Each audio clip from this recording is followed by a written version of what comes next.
Assalamualaikum warahmatullahi wabarakatuh. Alhamdulillah, nahmaduhu wa nasta'inuhu wa nastaghfiruh wa na'udzu billahi min shururi anfusina wa min sayyiati a'malina. Man yahdihillahu fala mudilla lahu wa man yudlil fala hadiya lahu. أشهد أن لا إله إلا الله وحده لا شريك له وأشهد أن محمدا عبده ورسوله أما بعد. Hadirin dan hadirat yang dirahmati Allah, alhamdulillah kita sambung semula kuliah kita ni setelah kita terhenti beberapa tempoh. Ni masalah dia, kalau tak Covid ada urusan rasmi yang lain. Kalau Covid tak boleh nak kuliah pula. Tapi insya-Allah kita akan cuba berusaha semampu mungkin untuk hadir dalam kuliah ni. Saya tahu sebahagian tuan-tuan hadir, tengok tak ada betul hadir. Hadis yang berikutnya ialah hadis kita masih di dalam bab al-hath 'ala al-khusyu' di dalam kitab Bulughul Maram, dan hadis yang berikutnya ialah hadis Anas bin Malik, yang mana hadis Anas ni selalu kita baca, tetapi oleh kerana dia ada di dalam senarai ni maka kita baca sama-sama hadis ni. Wa an Anas radhiyallahu anna Rasulullah sallallahu alaihi wasallam qala إذا قدم العشاء فابدأوا به قبل أن تصلوا المغرب متفق عليه. يعني riwayat Al-Bukhari dan riwayat Imam Muslim di dalam sahihain, yakni sahih mereka berdua. Hadis daripada Anas bin Malik radhiyallahu an. Anas bin Malik kita tahu sahabat Nabi, khadam Nabi sallallahu alaihi wasallam. Anas bin Malik Al-Khazraji Al-Ansari Al-Najjari, khadam Nabi sallallahu alaihi wasallam. Dia seorang yang mengkhadamkan diri kepada Nabi sallallahu alaihi wasallam. Ibunya Ummu Sulaim hantar Anas untuk berkhidmat kepada Nabi. Kata Anas, khadamtun Nabiyya sallallahu alaihi wasallam 10 sinin. Aku khidmat dengan Nabi 10 tahun ketika di Madinah. Nabi ni hayat dia di Madinah pun 10 tahun. Sepanjang 10 tahun Anas bin Malik berkhidmat sebagai khadam Nabi sallallahu alaihi wasallam, sehingga tak ada tempat yang Nabi pergi melainkan Anas pergi. Ketika Anas mula berkhidmat dengan Nabi, umur Anas 10 tahun. Dan Anas ketika itu boleh membaca, boleh menulis. Dan kita kena tahu masyarakat Arab ni, di Mekah khususnya, kebanyakan mereka tak membaca dan tak menulis. Bila Anas kecil-kecil boleh membaca dan menulis, pandailah Anas, sehingga dia hadir di dalam peperangan Badar dan Uhud, tapi bukan untuk terlibat dengan peperangan kerana Anas tak cukup umur, tapi berkhidmat pada hal-hal yang lain.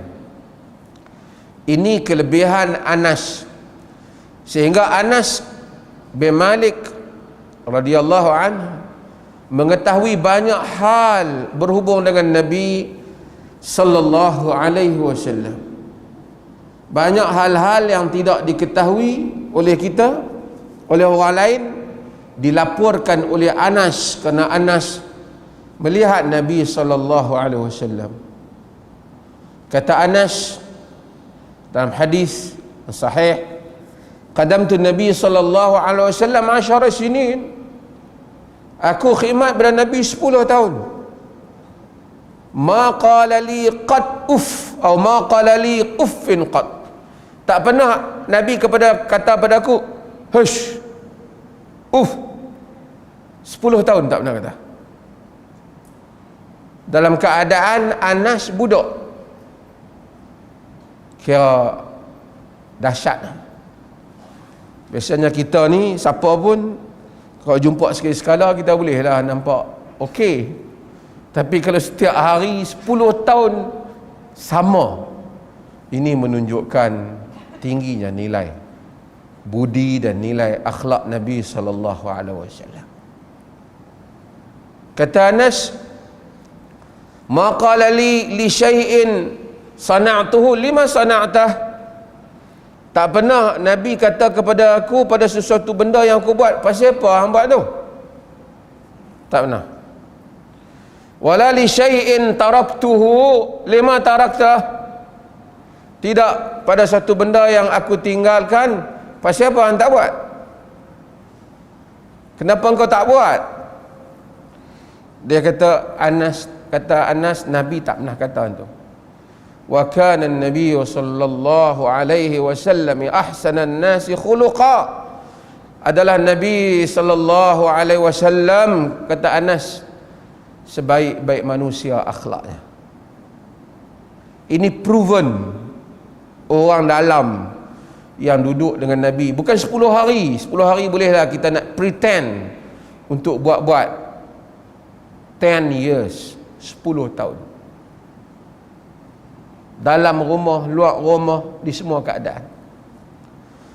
Dalam hadis Bukhari, Muslim dan lainnya, Anas kata, wala masistu kharrah wala hariratan alyan min kaffi Rasulillah sallallahu alaihi wasallam. Tidak pernah aku memegang apa-apa kain bulu ataupun sutera yang lebih halus daripada tapak tangan Nabi sallallahu alaihi wasallam. Tapak tangan Nabi ni, kata Anas, lebih halus daripada sutera, lebih halus, lembut daripada kain bulu. Wala syamimtu rihan qad atyabu min rihi Rasulillah sallallahu alaihi wasallam. Tak pernah aku mencium apa-apa bauan yang lebih baik, yang lebih wangi daripada mencium Rasulullah, daripada bau Nabi sallallahu alaihi wasallam. Daripada haruman yang ku bau pada Nabi tu, tak pernah sepanjang hayatku ni ku bau apa yang lebih wangi pada tu. Sedangkan Anas, selepas Nabi tidak ada, Anas kaya. Ummu Sulaim, ibu Anas, yang bawa Anas berjumpa dengan Nabi sallallahu alaihi wasallam, untuk Anas berkhidmat, minta supaya doa pada Nabi, doa kepada Anas. Nabi kata, Allahumma akthir malahu wa waladahu wa barik lahu. Ya Allah, banyakkanlah hartanya dan anaknya, dan berkati dia. Anas hartanya sangat banyak, anaknya pun ramai, anak cucu dia. Bila orang harta banyak, banyaklah benda kain yang dia pernah pegang, banyaklah juga haruman wangi-wangian yang boleh dia beli. Tapi kata Anas, dia tidak pernah mencium sesuatu yang lebih harum daripada bau Rasulullah sallallahu alaihi wasallam. 10 tahun serve Nabi sallallahu alaihi wasallam. Dalam rumah Nabi nak ambil wudu, Nabi nak pergi buang air, semua Anas khidmat dengan Nabi sallallahu alaihi wasallam. Meriwayatkan hadis yang banyak daripada perihal Rasulullah sallallahu alaihi wasallam. Dan ini adalah merupakan keuntungan yang besar bagi Anas bin Malik. Manusia ini kadang-kadanglah hayat ni ada satu detik yang dia telah bertindak dengan suatu tindakan yang memberikan keuntungan sepanjang hayat pada dia. Ummu Sulaim hantar anak dia supaya berkhidmat dengan Nabi, satu tindakan yang hebat. Mungkin orang nampak tolong khidmat pada Nabi sallallahu alaihi wasallam, tak tahu Nabi berapa lama nak hidup, tapi akhirnya lihat Anas bin Malik. Sampai hari ini kita menyebut nama Anas. Dia meriwayatkan kepada kita perihal yang kita tidak tahu mengenai kehidupan Nabi kita Muhammad sallallahu alaihi wasallam yang dia lihat ketika dia berkhidmat kepada Nabi sallallahu alaihi wasallam. Penuntut ilmu demikian. Kadang-kadang kita hantar seorang menuntut ilmu, masa menuntut ilmu susah dah. Makan tak cukup, susah. Tapi kemudian dia akan menikmati keuntungannya. Sebab itu kalau kita fikirkan balik hari-hari yang telah kita tinggalkan, pada waktu kita mempunyai peluang untuk menuntut ilmu, adalah merupakan hari-hari yang merugikan. Kadang-kadang kita tidak hadir pada satu majlis ilmu, yang akhirnya rugi untuk kita dalam kerugian yang besar yang diperolehi oleh orang lain. Anas bin Malik merupakan contoh yang besar dalam hal ini, dan kita mendapat banyak manfaat daripada hadis-hadisnya. Anas bin Malik menyatakan bahawasanya Rasulullah sallallahu alaihi wasallam bersabda, "Idza qudimal asya'u," apabila telah dihidangkan atau di-serve, dikemukakan, dibawa al-asya', yakni makan malam. Isya, waktu isya, solat malam tu. Asya bifatah, dengan baris atas, masuk makan malam, asya. Apabila dihidangkan makan malam, fabada'u bihi, mulakan dengan makan malam, qabla an tusallul maghriba, sebelum kamu sembahyang maghrib. Hadis ni ada berapa benda lah. Pasal apa dia sebut sembahyang maghrib? Hadis ni tidaklah dia khususkan tentang sembahyang maghrib secara umumnya, tapi dia nak bincang berhubung dengan kalau makanan dah dihidangkan, kamu salat dulu sebelum kamu makan dulu sebelum kamu salat. Pasal apa dia sebut maghrib? Kebetulan maghrib mungkin time tu orang hidang makan, samalah juga dengan waktu-waktu yang lain. Dan hadis ni juga bagi sikit isyarat bahawasanya zaman itu orang makan sebelum malam lah, kan? Maksudnya petang tu orang makan lah, yang ni sebelum masuk maghrib orang makan. Sebab tu maka dalam banyak keadaan mungkin demikian, maka disebut, maka jangan kamu sembahyang maghrib, melainkan kamu makan dulu. Di dalam riwayat yang lain yang diriwayatkan oleh Al-Bukhari dan diriwayatkan oleh Muslim juga, idza kana ahadukum 'ala at-ta'am fala ya'jal hatta yaqdiya hajatahu minhu wa in uqimatis salah. Jika seseorang kamu berada pada makanan, orang dah hidang dah makan, fala ya'jal, jangan gopoh-gapah, kata Nabi, hatta yaqdiya hajatahu, sehingga dia menyelesaikan hajatnya makan. Wa in uqimatis salah, sekalipun telah didirikan salat tak didirikan pun tak ada falsafah yang sebahagian orang kata, dahulukan semayang, makan bila-bila boleh makan. Tak. Nabi kata makan dulu. Nabi kata makan. Hadis ni seperti mana yang semua kita tahu, kerana soal nak mengelakkan orang tak khusyuk ataupun tak dapat fokus dalam solat kerana mengingati makan. Itu punca dia. Dan ada hadis yang lain yang diriwayatkan oleh Imam Muslim, Nabi SAW menyebut, la salata bihadrati ta'am wala huwa yudafi'uhu al-akhbathan. Tidak ada salat ketika hadir makanan, dan tidak dalam keadaan seseorang itu sedang ditekan ataupun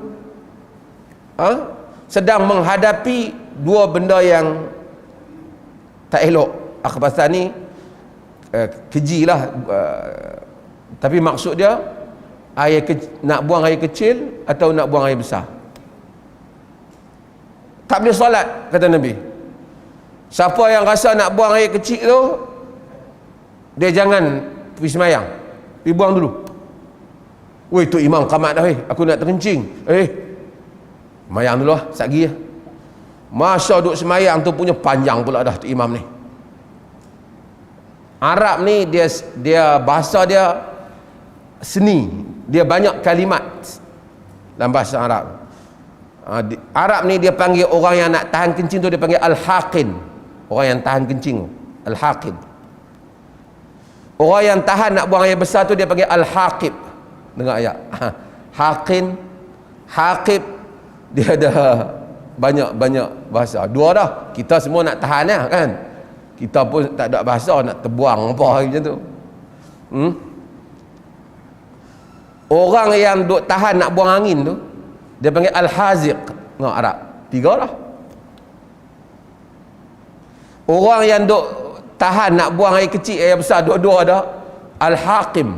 4 lah.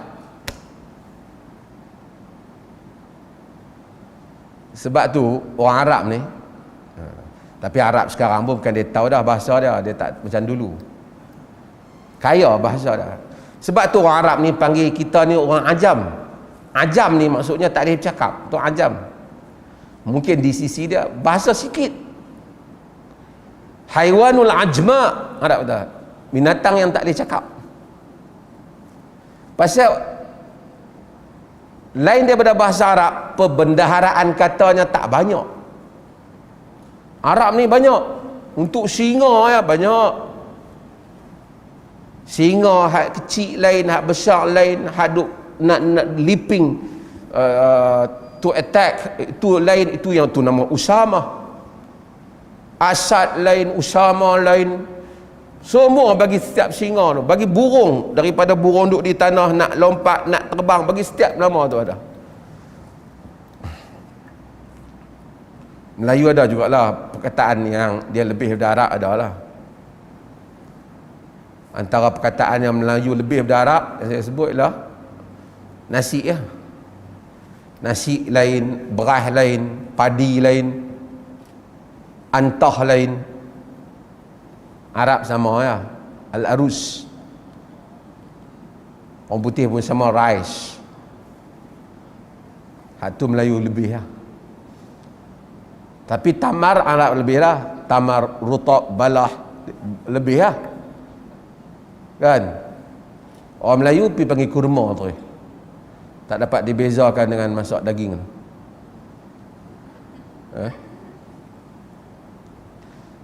Apa, tapi bahasa tak apalah, saya akan nak cerita bahasa. Nabi SAW kata, siapa yang rasa nak buang ayat kecil ke nak buang ayat besar, la salata bihadrati ta'am wala huwa yudafi'uhu la khabasan. Tidak dalam keadaan dia hadirnya makanan, tidak dalam keadaan dia menghadapi tekanan untuk buang air kecil ataupun air besar. Ulama-ulama khilaf.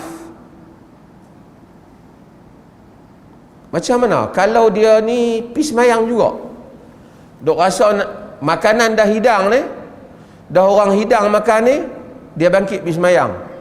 Aku pergi semayang, duk tengok makan, sedap ni dah. Hei, daripada pagi kita tak makan. Lepas tu orang qamat, kita pergi semayang dulu, tutup dulu, kita pergi semayang dulu. Apa hukum kalau dia semayang di dalam keadaan yang seperti itu? Yang pertama, kalau sekiranya dia semayang dalam keadaan seperti itu, ataupun satu lagi dalam keadaan tadi, dia duk rasa nak terkencing ke, nak buang air besar ke, dia pergi semayang. Adakah solat dia itu diterima ataupun tak? Hadis tadi kata la salata, tidak ada salat. Hadis ni Nabi kata mula dengan makan. Dalam hadis tadi Nabi kata fala ya'jal hatta yaqdiya hajatahu. Jangan dia gopoh sehingga dia menunaikan hajatnya. Para ulama mereka berbincang tentang hal ini. Yang pertama, mereka menyatakan jika dia pergi solat dalam keadaan sampai dia tak boleh nak fikir lah, tergedik-gedik dah kaki pun, duk tunggu tak habis lagi lah Tok Imam ni, aku ni tak dengar dah Tok Imam baca apa pun, dia hentikan solat, pergi buang air kencing. Demikian juga kalau dia tak tahan perut dah, lapar, sungguh-sungguh lapar, ataupun dahaga yang melampau sampai tak boleh nak fikir dah Tok Imam baca apa, ataupun dia semayang pun tak boleh nak buat, tak tahu dah rakaat berapa pun tak boleh nak tahan dah. Dia orang kata yaqta'us salah, berhenti, dia potong solat. Pasal solat dah tak ada erti. Tapi kalau walaupun dia lapar ataupun dia rasa nak buang air, tapi dia dapat semayang dengan elok, dia tak rasa lah tapi dia semayang dengan elok, mereka menyatakan mukhziyatun an, semayang itu sah, diterima, pahala dapat untuk dia, tak ada masalah. Keadaan yang ketiga ialah mereka kata dia boleh semayang tapi dia tak khusyuk. Taklah sampai duk menggeliat-menggeliat, tapi tak khusyuk, duk teringat nak makan, duk teringat nak makan. Ini khilaf di kalangan ulama. Satu, mereka menyatakan hilang pahala dia, pahala khusyuk hilang. Ini bagi mazhab jumhur, kerana jumhur kata, macam kita belajar sebelum ni, jumhur tak mensyaratkan khusyuk tu wajib. Bahkan siapa yang khusyuk pahala lebih, tak khusyuk pahala kurang. Cuma kalau daripada awal sampai hujung tak tahu ketahuan ke apa semayang, di kalangan mereka menyatakan semayangnya tidak sah. Jadi pendapat yang kedua menyatakan kalau dia tak khusyuk tu sampai tak ketahuan apa dah semayang, tak ingat, walaupun tak mengeliat tak apa, tapi ingat makan tu, pendapat yang kedua menyatakan kalau macam tu keadaan dia, abtala salatahu, idza tala abtala lis-salah. Jika dia panjang, dia membatalkan, abtala salah, dia membatalkan salat. Maka apa nama moral kita dalam hal ni, sebab tu Nabi SAW nak mengelakkan daripada kita tak khusyuk itu, maka kita hendaklah semakan dulu ataupun pergi buang air dulu. Persoalan yang kedua yang dibangkitkan oleh para fuqaha berkenai hadis-hadis macam ni, macam mana kalau sekiranya kita dah makanan dihidangkan ataupun kita rasa nak buang air ke apa, tapi waktu sempit, kalau pergi solat habis waktu, kalau makan habis waktu, tinggal lagi 10 minit, terus nak makan, terus nak ni, habis. Kalau tak pergi solat dulu, kalau pergi solat dulu pula, Nabi suruh makan dulu. Mana satu yang patut dia buat? Kalau pergi ambil wudu, pergi buang air kecil, buang air besar, lepas tu baru nak ambil wudu semayang, habis keluar waktu. Dia ada kat penghujung lah. Apa patut dia buat? Ada apa keadaan? Yang pertama, majoriti berpendapat semayang dulu. Pasal semayang dalam waktu itu wajib. Wajib semayang dalam waktu. Kitaban mauqutah, ketetapan yang telah berdasarkan waktunya. Sedangkan larangan supaya ataupun suruhan supaya makan dulu ni bukan suruhan wajib, suruhan sunat pada majoriti ulama. Yang kedua,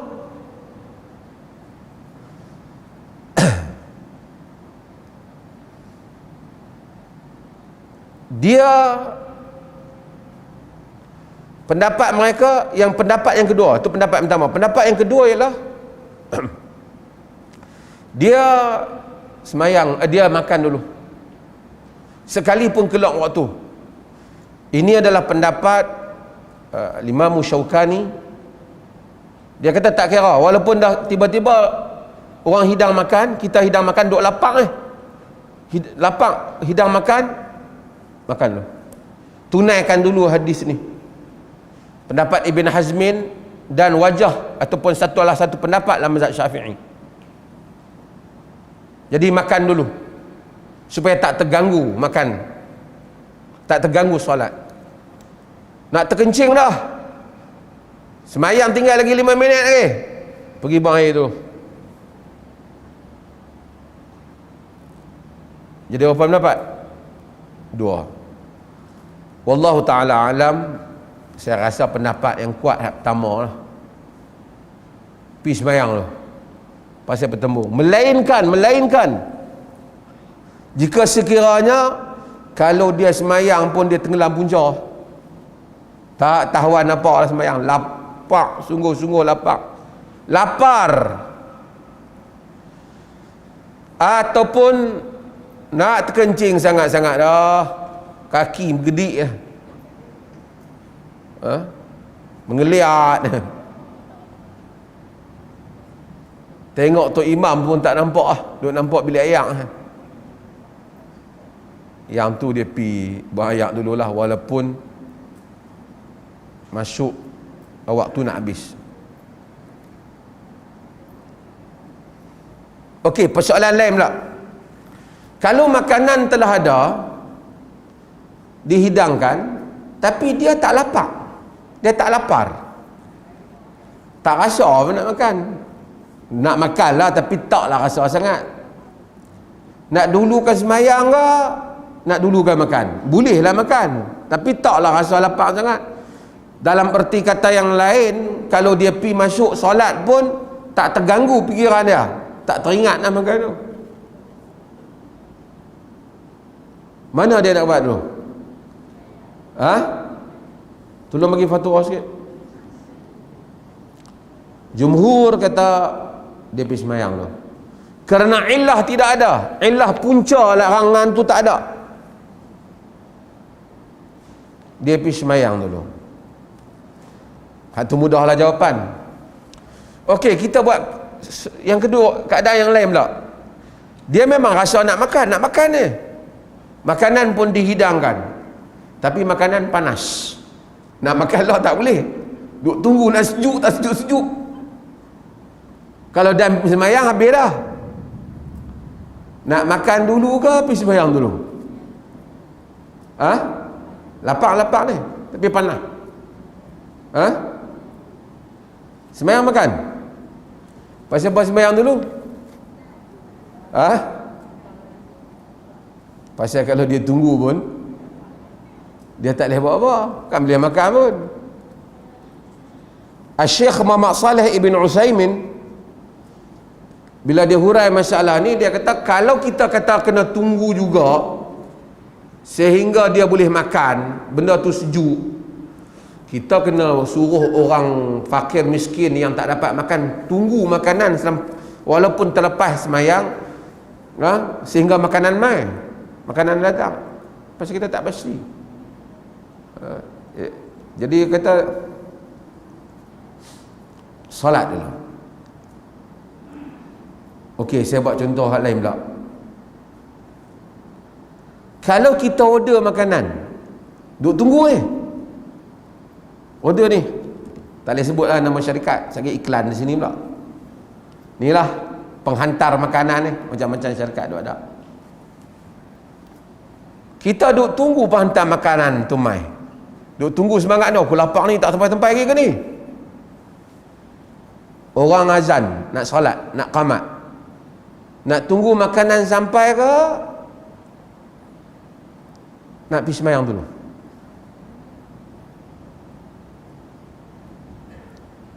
Jawab lah.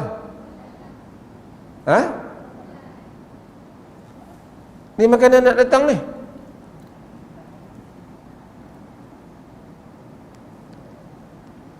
Sehari duk tengah sembahyang makan mai. Duk tengah sembahyang duk teringat, tak sampai lagi ke budak tak makan ni.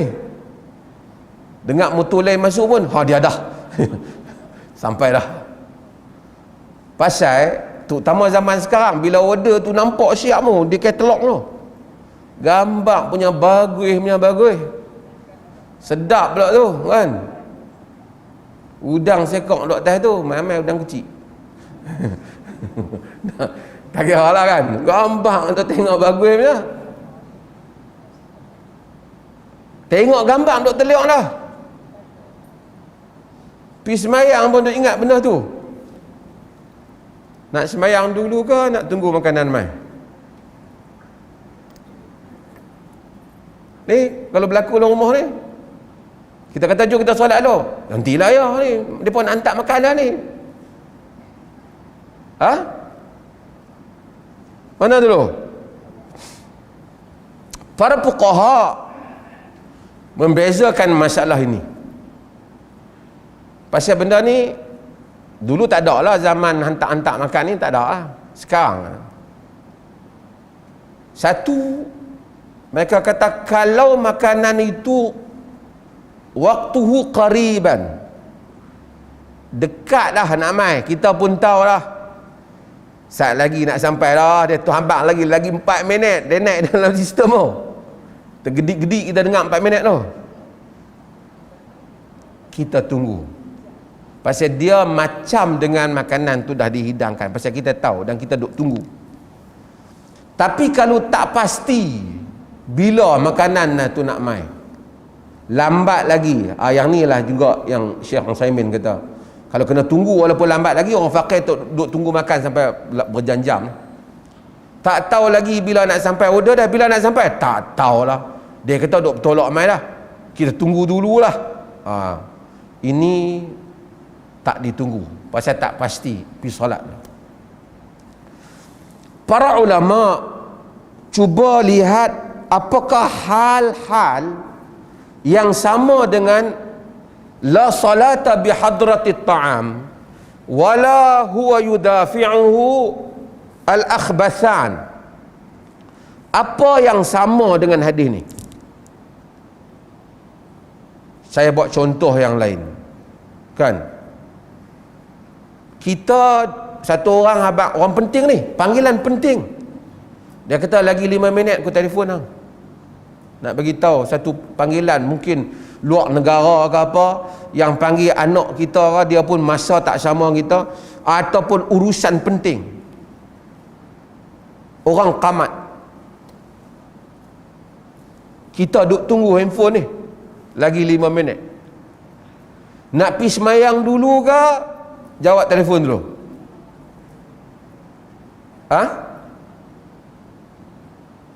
Cubalah jawab tengok. Terganggu tak kalau kita pergi semayang? Ingat tak? Dengar bunyi tu, sudah dah telefon dah. Maka kita dalam hal yang seperti itu sama kedudukan dalam kes-kes makanan dihidangkan atau dalam keadaan kita terasa nak buang air. Sama juga kalau kita menunggu tetamu. Dia kata kami lagi 5 minit sampai. Kita duduk tengah nak pergi semayang, sampai lah pula dah. Bisan mai jauh ke apa kan. Terganggu kita. Kalau itu keadaan dia boleh sama dalam kes yang seperti ini. Kerana illah dia ialah gangguan terhadap khusyuk. Gangguan terhadap khusyuk. Ini yang dimaksudkan dengan hadis Anas bin Malik yang kita baca pada hari ini. Jadi hadis ini kita faham bahawasanya bukan Nabi SAW menyatakan makanan itu lebih penting daripada salat, tetapi li'illatin, disebabkan satu illah, iaitu disebabkan suatu punca hukum, yang mana punca itu ialah mengganggu kekhusyukan seseorang menunaikan salat. Sebab itu di sini datangnya bab qiyas di dalam usulul fiqh, kerana larangan-larangan Nabi SAW ataupun perintah baginda mempunyai tujuan-tujuannya. Apabila kita faham tujuan itu dan kita faham punca sesuatu hukum itu, ia dikiaskan dengan perkara-perkara yang lain yang mempunyai persamaan di sudut punca hukum. Wallahu ta'ala alam. Lagi 4 minit. Ada soalan?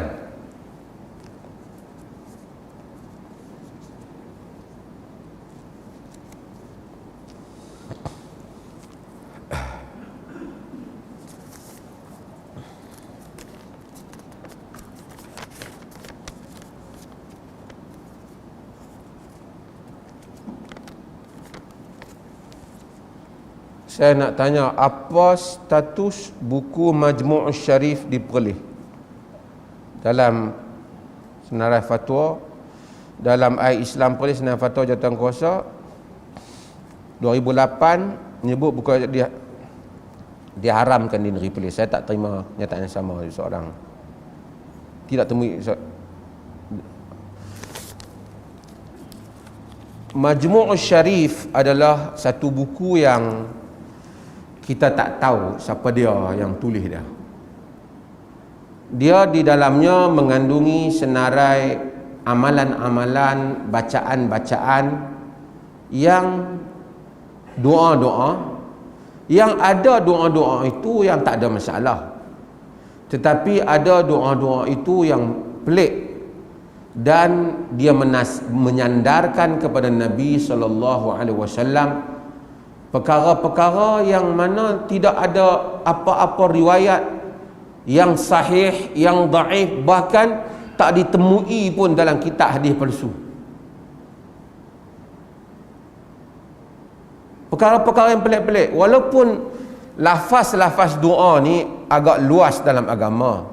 Maksudnya seseorang boleh berdoa dengan apa bahasa yang dia nak doa, dengan perkataan yang dia pilih, selagi mana hal itu tak bercanggah dengan akidah, dia boleh doa. Cumanya doa saya, doa tuan-tuan, doa siapa ulama pun tentulah tidak ada fadilat seperti doa Nabi SAW dari segi lafaz. Keberkatan lafaz. Keberkatan lafaz ni maksud ungkapan itu ungkapan yang diambil daripada Quran atau ungkapan yang diambil daripada hadis yang kita namakan dengan ungkapan yang maksur. Saya buat contoh, umpamanya kita baca Rabbana atina fid dunya hasanah wa fil akhirati hasanah wa qina adzabannar. Perkataan Rabbana atina, atina tu kami. Rabbana atini. Tapi kena atina sedangkan kita doa seorang. Kena Quran sebut wa minhum man yaqulu Rabbana atina fid dunya hasanah. Quran menggunakan lafaz tu. Maka kita tabarruk, kita mengambil berkat daripada lafaz tu. Itu tak ada masalah apa. Bukan, bahkan kita sebagai ulama, Al-Imam Ibn Qayyim Al-Jauziyah dalam Zadul Ma'ad menyatakan itu yang sepatutnya. Rabbana la tuzigh qulubana ba'da idh hadaitana wa hab lana min ladunka rahmah. Rabbana, Rabbana, walaupun kita seorang. Karena lafaz Allah dan lafaz Nabi SAW ada keberkatannya. Lafaz lain daripada Allah dan Rasul manusia reka kita mungkin boleh ambil, tiru cara dia berdoa, tidak ada masalah kalau tak bercanggah dengan Quran dan Sunnah, boleh ambil. Kita tanya kawan tahan doa macam mana, dia doa macam tu, kita tengok menarik doa dia, kita ikut doa dia, tak apa, tak salah. Tapi taklah boleh dia kata siapa yang doa macam doa aku ni fadilat dia sekian-sekian. Dia tak boleh claim. Sebab kalau dia claim fadilat, dia bermaksud Allah akan memberi dengan hang doa, dengan doa cara aku doa ni, Allah akan beri sekian-sekian. Macam mana hang tahu Allah nak bagi? Nabi boleh claim kerana dia dapat rasul, dia dapat wahyu, dia rasul. Kita tak boleh claim. Kita mungkin boleh kata aku doa macam ni, kita tiru dia, tak apalah, ini doa syekh sekian, tak apa, boleh tiru secara umumnya. Tetapi nak dakwah fadilat tak boleh. Pasal dakwah fadilat bermaksud Allah janji kelebihan. Bila maksud Allah janji kelebihan, siapa bagi tahu kata Allah janji kelebihan? Hanya Allah saja yang boleh bagi tahu. Kalau Nabi tak apa, dia dapat wahyu, kita macam mana tahu? Oh, dia kata masa aku duduk mimpi dia habaq dah. Mimpi tak jadi hujah. Tapi kalau dia buat klaim yang dahsyat, sesiapa yang membaca doa ini, wahai Muhammad, inilah doa yang dibawa oleh malaikat Jibril kepada Nabi Muhammad, dengan katanya, wahai Muhammad, sesiapa yang tidak percaya akan doa ini, maka kafirlah ia. Maka inilah doa jika diletak pada badan mayat, tidak terkena dia azab kubur. Dia letak di rumah tidak terbakar, dia letak di kapal tidak tenggelam. Oh, ini big deal. Mungkin lafaz tu sendiri tak ada masalah, tapi klaim itu masalah.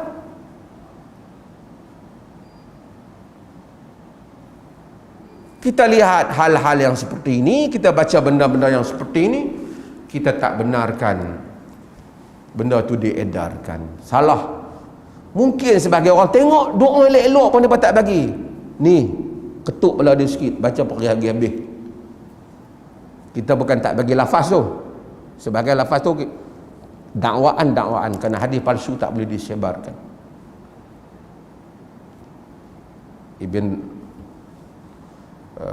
Hibban menyebut bab ijabi dukhulin nar liman nasaba syai'a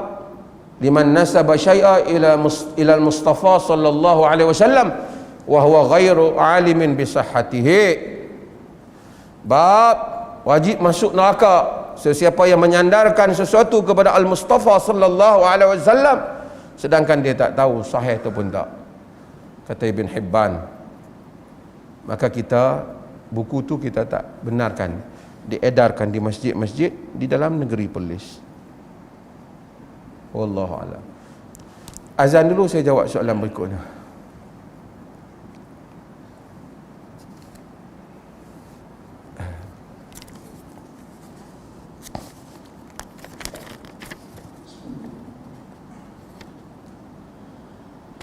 Allahu Akbar,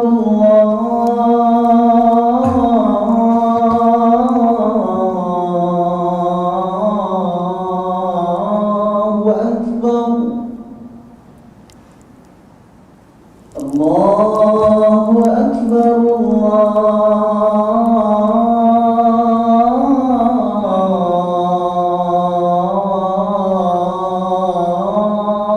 Akbar,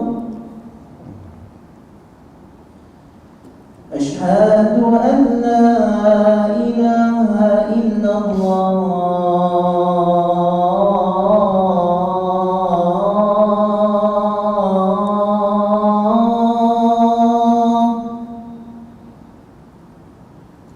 أشهد أن لا إله إلا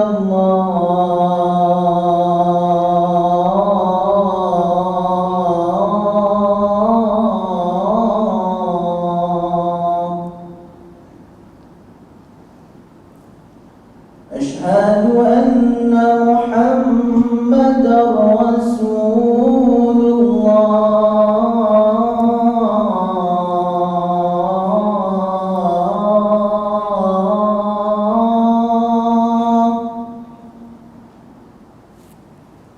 أشهد أن محمدا رسول الله.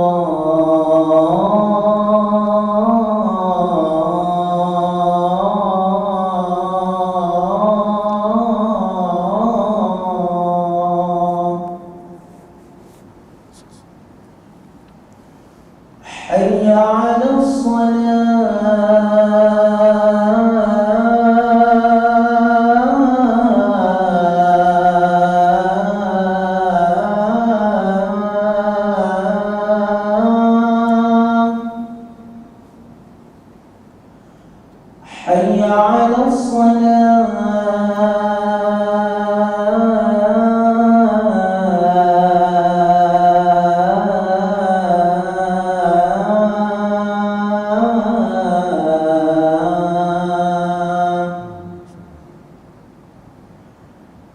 حي على الفلاح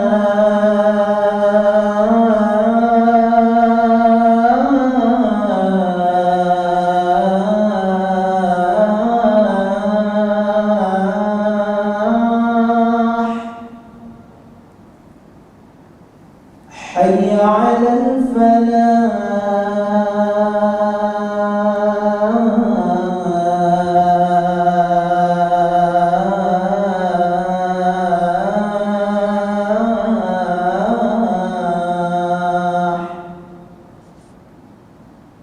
الله أكبر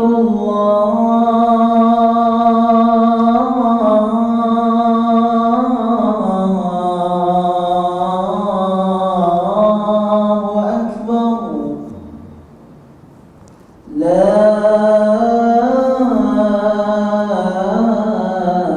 إله إلا الله.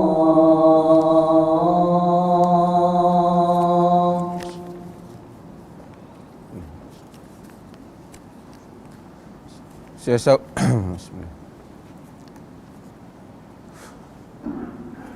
Saya jawab soalan satu lagi ni. Berhubung dengan apa pandangan berhubung dengan konsert yang maksiat yang dibuat di Arab Saudi.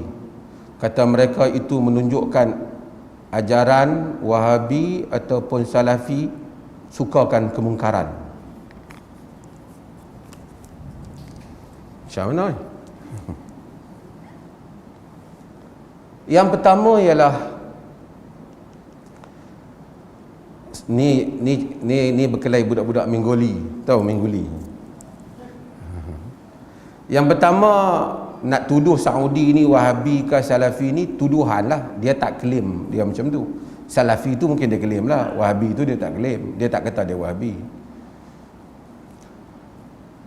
Saudi tiba-tiba ada konsert yang mungkar yang berlaku di Riyadh seperti yang ditayangkan oleh banyak kita tengok dalam media sosial. Semua orang ulas. Maka kata orang-orang yang geng anti Saudi ni, anti ulama-ulama Saudi ini, menunjukkan mereka ni suka kemungkaran. Itulah ajaran Salafi tu. Saya bukan nak bincang konten ajaran tu, saya nak bintang klaim tu. Okey, kita buat tempat negeri lain pula. Di Mesir ada Al-Azhar. Masalah dia klaim dia Asy'ariyah Maturidiyah. Di Mesir ada tarian gelek separuh bogel. Macam-macam lah di Mesir tu, pelacuran lah apa semua ada. Siapa pernah pergi Mesir dia tu, siapa pergi Mesir dia akan tahu daripada airport sampai ke jalan naik bas, semua ada tipu daya, penipu orang. Pergi tempat pelancongan, penipu. Ada saja orang yang akan ambil kesempatan tipu. Kalau kita tak pandai, kena tipu. Boleh kita kata yang tu ajaran Asy'ariyah Maturidiyah? Tak boleh. Pasal apa tak kata? Ada negeri di Malaysia ni yang kuat sangat. Saya bukan kata salah Asy'ariyah Maturidiyah ke Salafiyah, yang itu bukan isu dia. Isu cara dakwah tu. Di Malaysia ni mazhab utama dalam fiqh Syafi'i. Ada negeri letakkan Asy'ariyah Maturidiyah. Ada negeri tak Asy'ariyah Maturidiyah. Negeri dia ada pusat judi dalam Malaysia ni, di atas bukit tu. Tu nak kata tu ulama-ulama mereka tu setuju dengan judi ya? Boleh kata macam tu?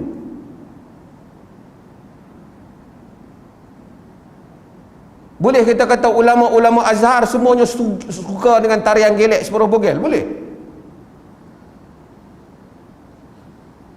Kerana ada di Mesir tembak orang dalam masjid dalam peristiwa masa ketegangan Sisi. Boleh kita kata ulama-ulama dia benarkan benda macam tu? Di Kuala Lumpur kita sambut macam-macam Malaysia ni, mazhab fiqh Syafi'i dalam kebanyakan negeri. Ada macam-macam, rumah urut ada. Ni arak nama apa pula amah ni? Macam-macam ada. Boleh kita kata tu mazhab Syafi'i? Ataupun ulama-ulama di Malaysia memang suka maksiat? Pi Bukit Bintang tu segala macam tak ada. Itulah ulama Malaysia suka. Mereka dok buat semua senyum je, ulama-ulama ceramah pun senyum. Pi majlis ni senyum, tak ada muka susah hati pun. Boleh kita kata macam tu?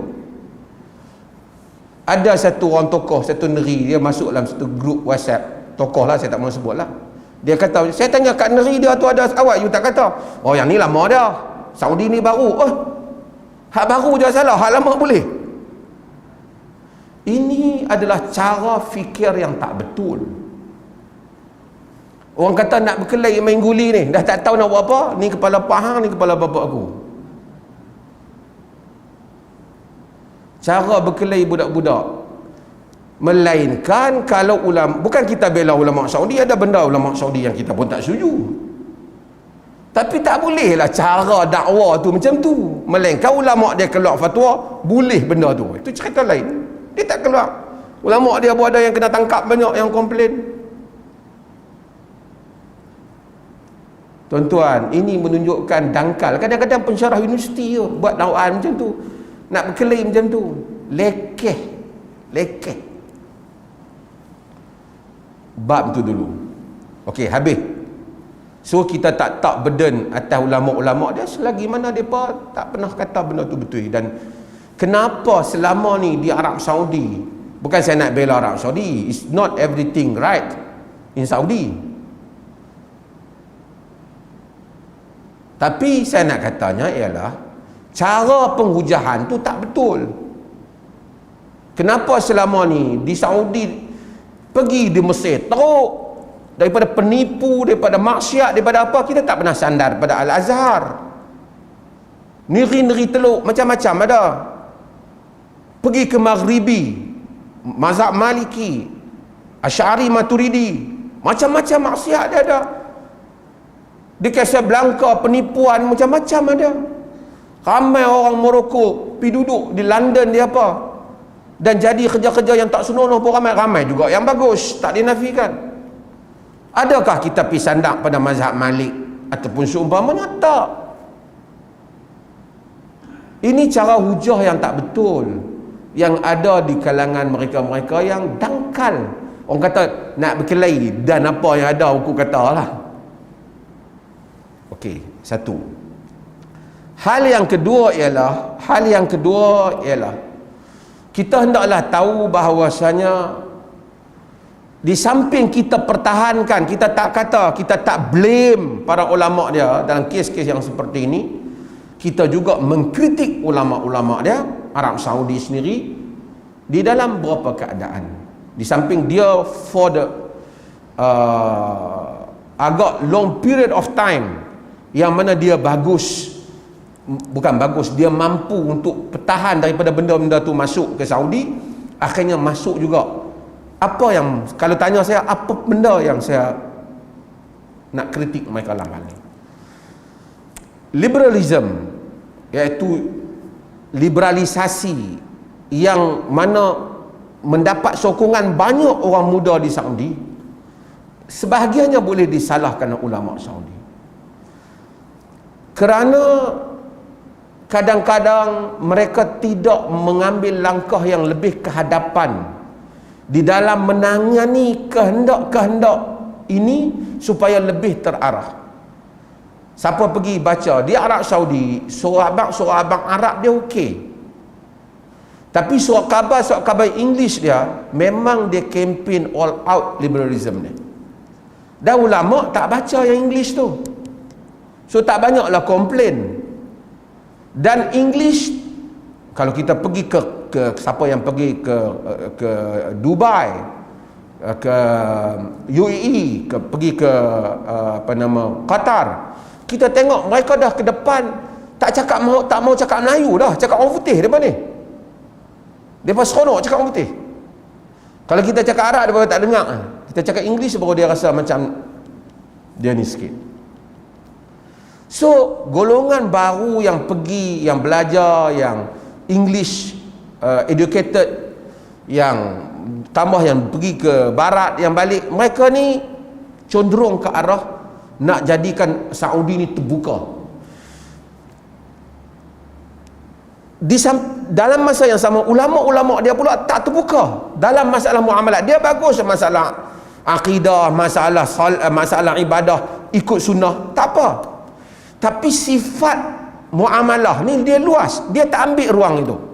Wanita tak boleh mandu kereta, pandangan yang sempit. Wajibkan semua pakai purdah, pandangan yang sempit. Sedangkan dalam mazhab ada keluasan, patutnya dibuka keluasan itu. Muzik totally haram. Jadi tak ada apa di Arab Saudi yang mereka nak dapat hiburan. Semangat yang Nabi kata dalam hadis yang diriwayatkan oleh Imam Ahmad dalam Musnad, ya,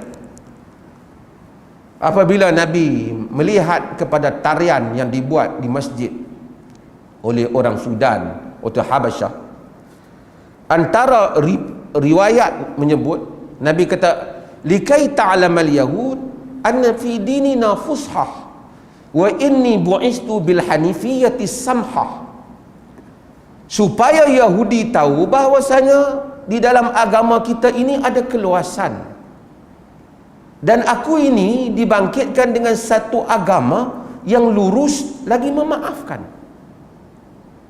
Maksudnya ialah siapa dengar Quran, tapi sometimes some people dia bukan fokus macam tu, dia nak menyanyi, dia beri, tetapi ada dawabit, ada disiplin dia tak bagi langsung. Bila dia tak bagi langsung, dia macam time bomb, dia duduk tunggu, dia pi luar Saudi, dia nak dengar semua. Kesederhanaan itu. Maka novel-novel macam Princess yang ditulis oleh Jean Sesson dapat international bestseller yang menceritakan nasib wanita di Arab Saudi. Walaupun dia cerita tentang royal family, tentang keluarga diraja, mungkin exaggerated benda tu dibesar-besarkan, taklah seperti itu. Tapi orang baca pasal wanita khususnya, they can feel, dia dapat rasa bahawasanya mereka tak sama, mereka tak diberi peluang yang seimbang. Sebab tu bila dapat mandu kereta, mereka seronok. Kereta tak boleh memandu, tapi dalam masa yang sama ada pemandu daripada Filipina lah apa, bawa mereka sama juga, lebih baik dia pandu sendiri. So sempit dalam, terutama fiqh berhubung dengan wanita. Apabila timbul desakan wanita boleh bekerja di kedai, negeri di Qatar, di Dubai, dia apa, they are not example, they are not good example, dia bukan contoh. Tapi at least bagilah wanita-wanita yang kadang-kadang tak ada, suami mati apa semua, tak ada kerja, nak kerja tak boleh. Wanita tak boleh jadi di cashier, tak boleh. Ulama-ulama dah asyik tak boleh nanti bercampur ikhtilat, bercampur.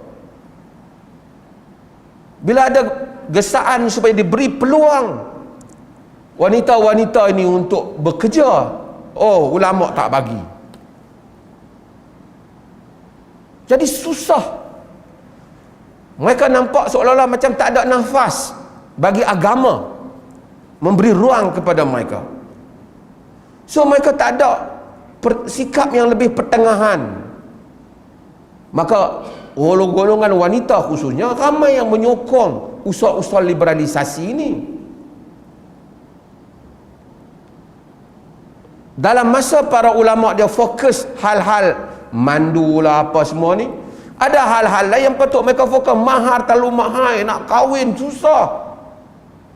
Kahwin dengan orang tua, pukul, domestic crime, keganasan rumah tangga, dan macam-macam lagi yang patutnya dijadikan tajuk penting untuk dilakukan reform, pembaharuan. Ulama-ulama dia di samping haulai masykurin, mereka dihormati dalam usaha cakap pasal nas, ibadat apa semua, tapi mereka gagal dalam hal ini.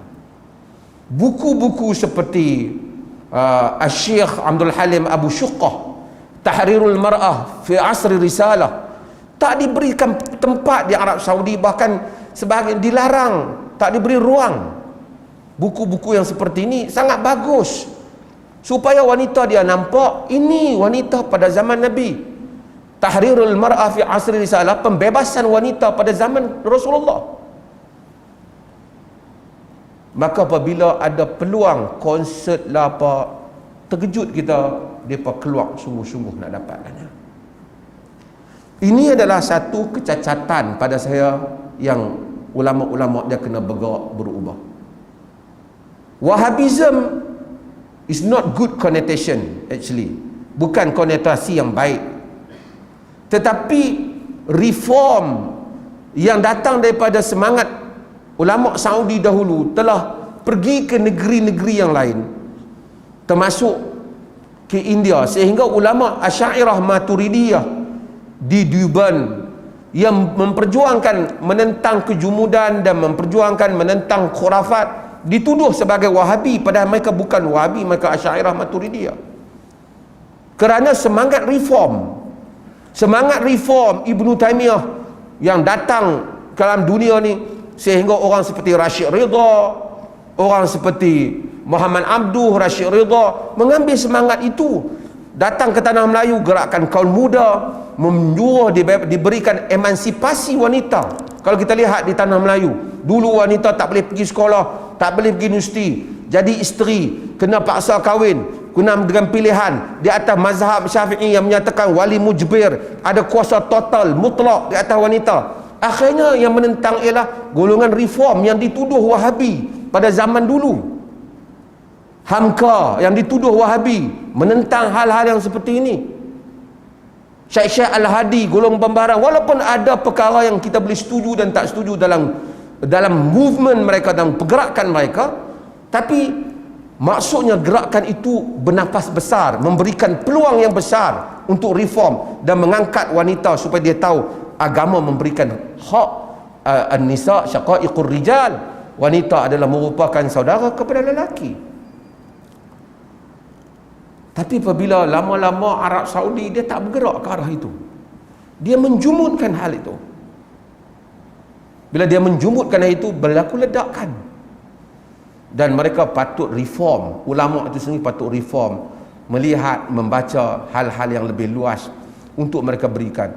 Daripada kita benarkan mereka buat konsert yang merepek, lebih baik kita kata boleh buat konsert dengan panduan macam ni. Lebih baik daripada kau lawan habis-habisan, dia buat dengan cara dia. Dan ini adalah di samping bukanlah semua fatwa-fatwa Saudi itu kita setuju, termasuklah fatwa-fatwa yang kita purdah umpamanya, mereka terpaksa pakai purdah. Kalau dia bagi kelonggaran, bukan mazhab yang majoriti para ulama seperti sebut Al-Imam An-Nawawi rahimahullah menyebutlah Al-Majmu' tidak mewajibkan purdah. Kalau dia beri kelonggaran, ada yang boleh pakai purdah, ada yang tak boleh pakai purdah. Bahkan dalam mazhab Hanafi ada banyak kelonggaran berhubung dengan tapak kaki wanita, bahkan berhubung dengan pergelangan wanita ini sendiri bagi wanita yang bekerja. Mazhab Hanafi agak luas dalam hal itu. Jadi akhirnya reform dibuat oleh golongan yang bukan pro-Islamik. Dan ini adalah kerugian. Dan sebab itu kita tak mau sempit golongan agama, hendaklah mempunyai semangat Quran, sunnah dalam masa yang sama, mempunyai idea reform yang luas untuk membolehkan manusia hidup dalam urusan muamalah, hiburan, kebudayaan dengan cara yang lebih luas. Walaupun mungkin kita tak mau, tapi kita tak haramkan selagi mana dia di dalam itar ataupun di dalam framework yang diberikan keizinan oleh syarak. Wassallallahu ala nabiyina Muhammad walhamdulillahi rabbil alamin.